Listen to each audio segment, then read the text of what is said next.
Everybody either knows someone who's suffered a hamstring injury or they've suffered one themselves.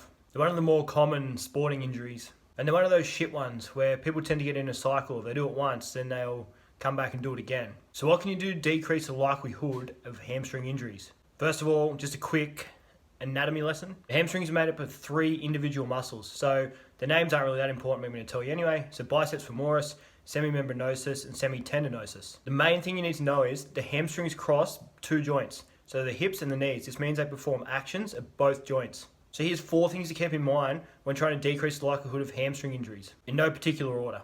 Number 1, build eccentric strength in the hamstrings, proximally, so at the hips, and distally at the knees. When sprinting, the hamstrings act as powerful hip extensors, but they also work to decelerate knee extension, so you need to be strong eccentrically. A good example of an exercise that develops eccentric hamstring strength at the hips is RDLs.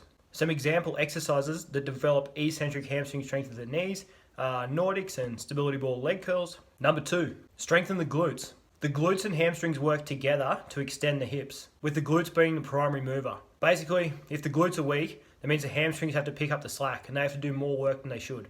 So make sure your glutes are strong. Number 3, make sure your conditioning is at the level it needs to be. Being deconditioned or unfit increases the likelihood of any injuries really, but particularly hamstring injuries.